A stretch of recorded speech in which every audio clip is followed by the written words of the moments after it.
As public gatherings of all kinds continue to be postponed or reimagined due to COVID-19, people are beginning to wonder what might happen with another major event this fall, the presidential election.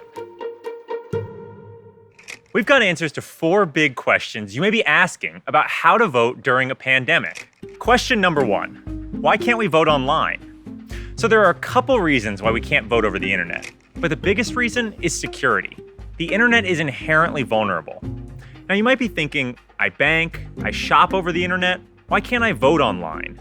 Well, security experts say voting is a much harder problem to solve than both of those things.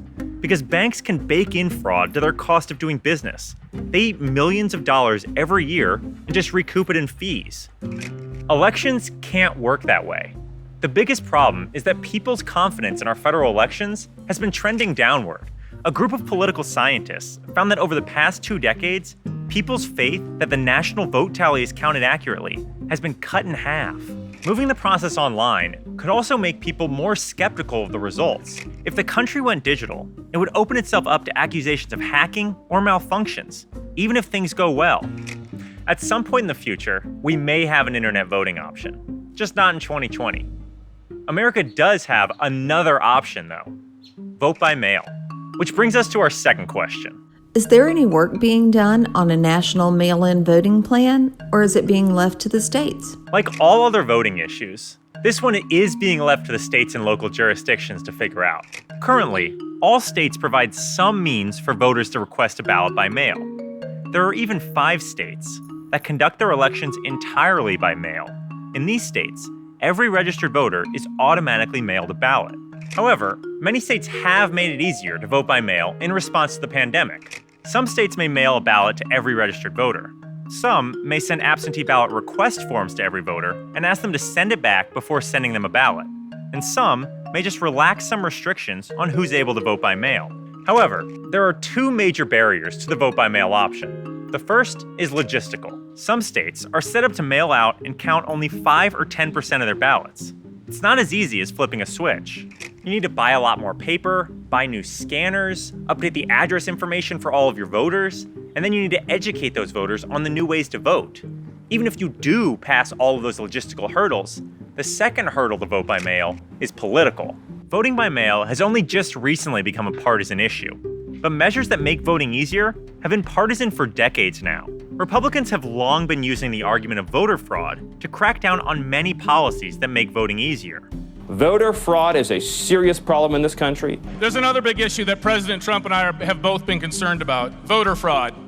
It shouldn't be mail-in voting. It should be you go to a booth and you proudly display yourself. You don't send it in the mail where people pick up all sorts of bad things can happen.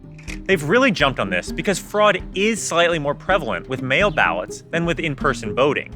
But experts say the chance of fraud is still minuscule, and it's not statistically relevant. Both parties have long believed that easier voting measures will benefit Democrats, but a new academic study disputes this. This study, done by Stanford University, found no partisan effect of implementing vote by mail. And recent polls show support for it from Republicans and Democrats.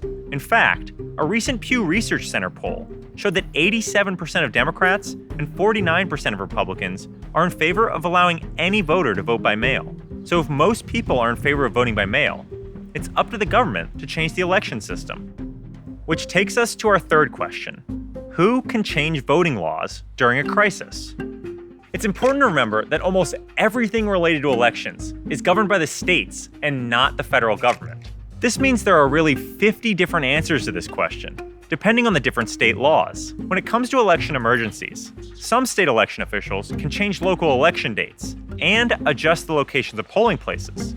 Other state election officials can only delay election dates, and in some states, election officials can only relocate polling places. In general, it's a lot easier to make drastic changes to local and state elections. Elections were delayed in Louisiana because of Hurricane Katrina, and in 2001, elections were postponed in New York after the terrorist attacks of 9/11. But during the last real national pandemic emergency, the Spanish flu in 1918, voting went forward. Right now, states are trying to make big changes to their election system, But anytime rules are changing this quickly, they'll also be subject to court challenges. As courts start playing a role in adjusting voting laws, political parties are stocking up cash to fight these legal battles and try to scrape for every rule change that can help their party. But even if states do make changes to their voting laws, many people are wondering if Election Day itself can be changed, which takes us to our fourth and last question. With the possibility of a second wave of COVID coming in the fall, there's been talk of delaying the presidential election in November. Is there any actual constitutional or legal pathway for this to happen? In short, it's really difficult.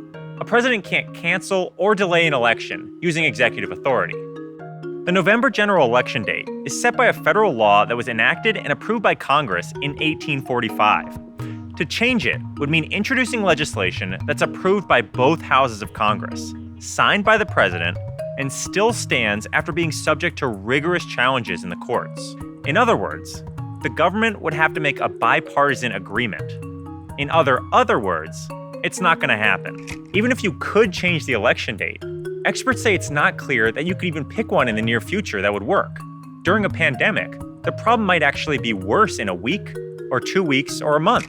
And the Constitution mandates that the new Congress must be sworn in on January 3rd, and the new president's term must begin on January 20th. So this year's election will happen as scheduled, just maybe not as planned.